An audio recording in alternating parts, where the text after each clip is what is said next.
The wisest man who ever lived ended up losing everything.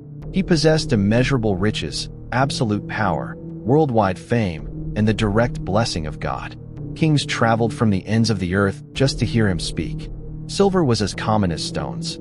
Gold flowed like water. Yet even so, his heart turned away from God. This is not just the story of a king. It is the story of Israel's greatest spiritual and material rise, and also of a slow, silent, and devastating fall. This is the life of King Solomon. King Solomon is one of the most complex and fascinating figures in the entire Bible. The son of King David and Bathsheba, he was born amid circumstances marked by sin, forgiveness, and the grace of God. From his birth, his life was surrounded by divine purpose. God not only chose him to reign, he chose him to live in one of the most decisive periods in Israel's history. Solomon's reign did not begin in peace. The great King David, warrior and conqueror, was now old, weakened, and confined to his bed. The man who had defeated Goliath and unified Israel was at the edge of death.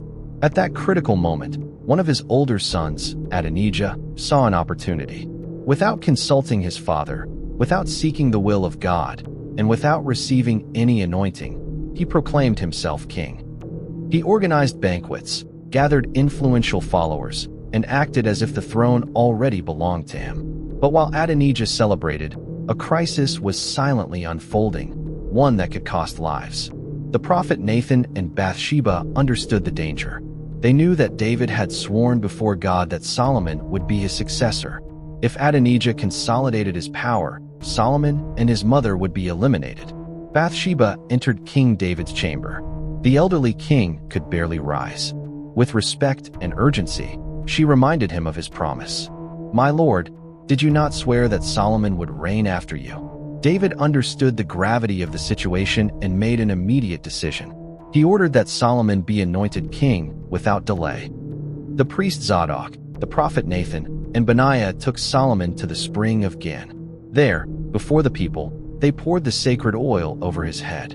The trumpets sounded loudly. The people shouted, "Long live King Solomon!" Jerusalem trembled. When the news reached Adonijah, his followers fled. The false king was left alone.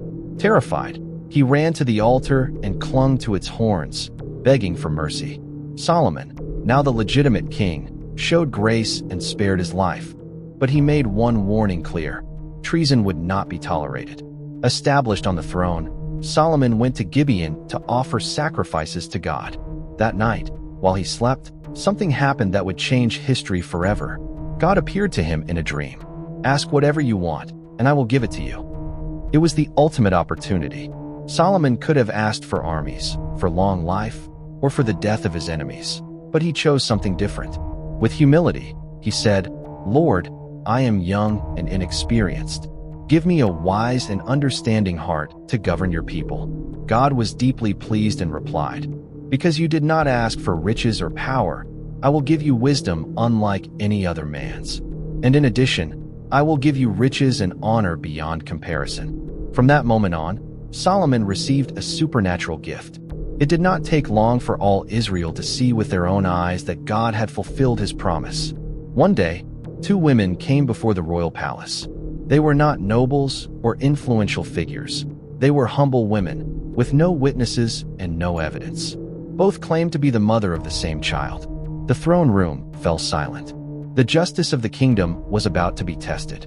Solomon listened carefully to every word, every gesture, every tear.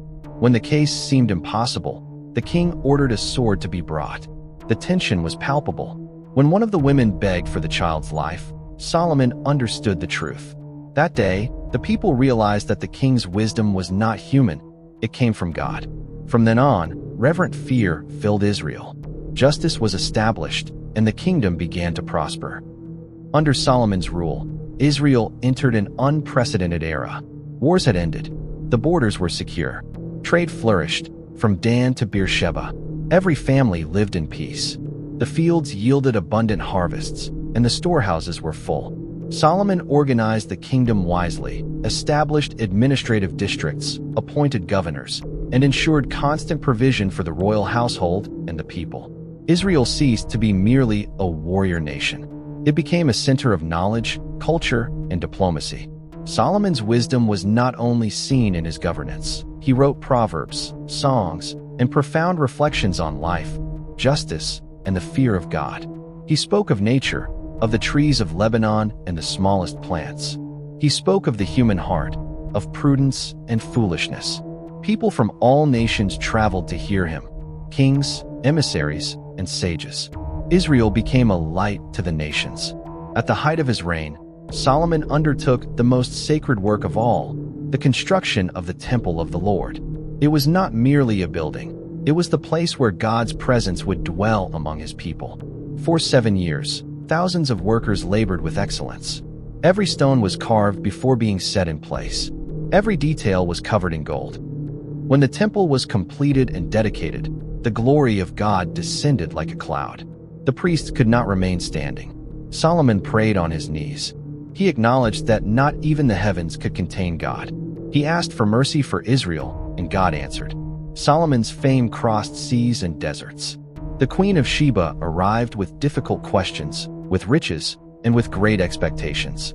Solomon answered everything. She was left breathless and acknowledged that the king's wisdom came from the true God. Israel had reached its greatest splendor, but slowly, the king's heart began to change. Wealth increased, luxury multiplied. Political alliances became more important than obedience. Solomon took many foreign wives, and with them came other gods. Pagan altars began to rise. The king who had built the temple of the Lord allowed idolatry. God spoke to him again, this time with a warning. The kingdom would be divided. Enemies arose. Peace began to fracture. When Solomon died, his son Rehoboam inherited a kingdom that looked brilliant on the outside but was broken within. His arrogance finished destroying what his father had weakened. Israel was divided. The golden age ended forever. Solomon began his reign on his knees. He ended it surrounded by gold. He had wisdom like no other, but he forgot to obey the God who gave it to him. His story is not just history, it is an eternal warning. Wisdom without obedience is not enough. Success without God is temporary, and true legacy is not measured in riches, but in faithfulness to the Lord. If you enjoyed our video, we invite you to subscribe, like it, and activate the notification bell so you don't miss any of our upcoming videos. Until next time.